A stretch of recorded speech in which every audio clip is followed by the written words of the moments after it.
On the new crowdfunding site Patreon, you'll find self-proclaimed pro-white creators asking for funding, including well-known white supremacist Richard Spencer.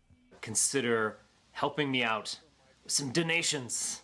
Patreon is a direct response to the crowdfunding site Patreon, which recently deleted the accounts of conservatives Lauren Southern and members of Defend Europe. That group sought to block NGO ships from rescuing refugees. That's a violation of a section of our content policy that prohibits creators from threatening to take or from taking action that could lead to harm or loss of life. PayPal recently posted a statement saying it's working to ensure its services are not used to accept payments or donations for activities that promote racial intolerance.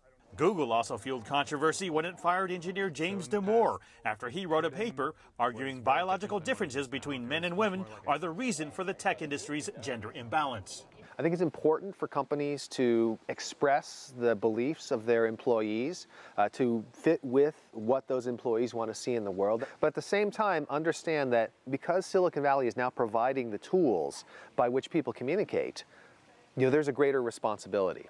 Ye also warns of the dangers of stamping out voices that aren't in line with your own, even here in the tech world. He ironically points out that PayPal was started by conservatives such as former CEO David Sachs and Facebook investor and Trump advisor Peter Thiel. They have been even more successful in the decades since. And I speculate that one of the reasons why is in a region in which the politics all lean in one direction, people with a different set of politics are actually outsiders.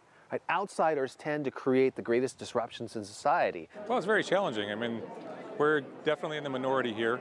That's what it's like to be part of the conservative forum of Silicon Valley, where both moderate and far right-wing speakers take the stage. The last time a Republican won a U.S. Senate seat from California was in 1988. I think the power of the internet and the gatekeepers of the internet should not use their leverage to deny speech they don't agree with. Would I ever draw any lines? Yes, I would. I asked Greenfield whether those waving swastika symbols cross that line.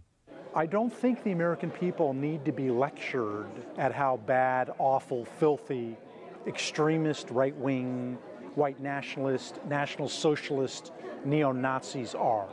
Having said that, I would not ban the speech rights of even Nazis.